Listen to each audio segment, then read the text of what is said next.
Nós queremos que se restaure no Brasil o preceito do artigo 1º, parágrafo 1º da Constituição Federal.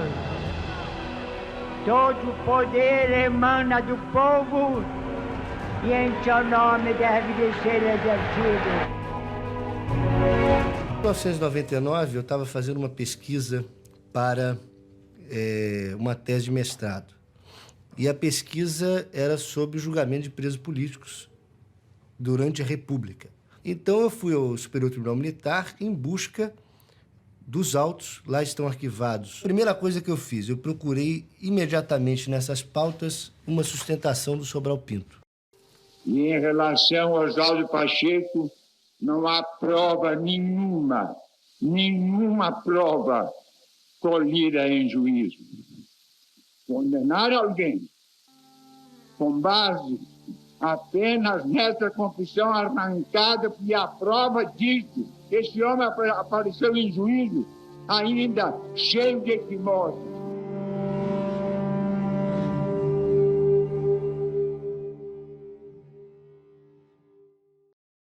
O projeto Voz Humana tem 26 anos. Em 1997, ele se iniciou com a descoberta desse arquivo, à época secreto, sonoro, do julgamento de presos políticos. O arquivo foi proibido, o material de pesquisa apreendido. À época, eu tive apoio do Barbosa Lima Sobrinho, com 102 anos, do Evandro Lins de Silva, que ajudou a impedirmos que esse material fosse apagado com uma ordem do Supremo Tribunal Federal. E, durante esses 26 anos, foram 2 julgamentos na Suprema Corte, um para a abertura dos arquivos, com o voto do ministro Nelson Jobim, o descumprimento e, 10 anos depois, o julgamento de uma reclamação para que a ordem do Supremo fosse cumprida.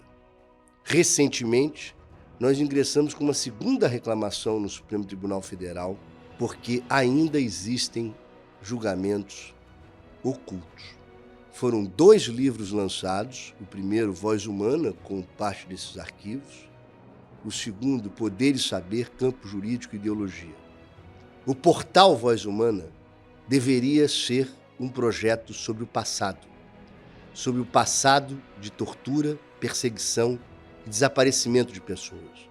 Mas é um projeto sobre o presente, que visa superar o dia 8 de janeiro, a tentativa de golpe, os riscos de desvio democrático que acabamos de viver.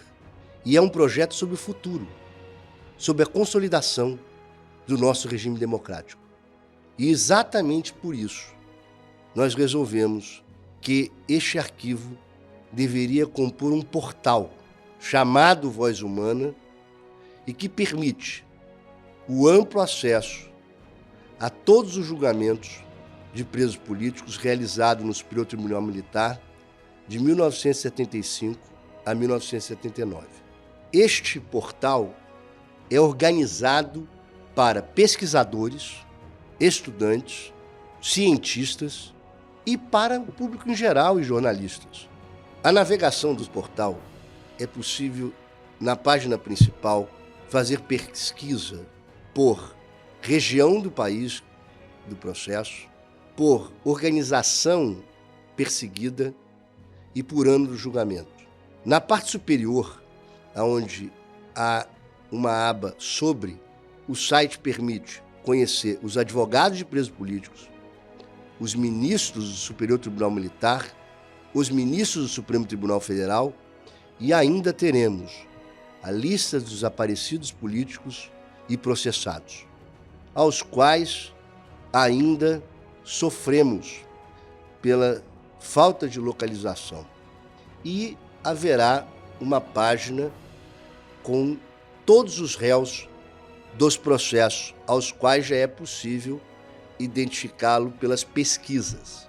Nos processos, os pesquisadores conseguem escutar os áudios, ver os autos dos processos, além do fichamento, caso a caso. E, para os jornalistas, para o público em geral, nós fizemos um blog na qual cada processo é tratado jornalisticamente, já tendo a publicação de vários casos inéditos.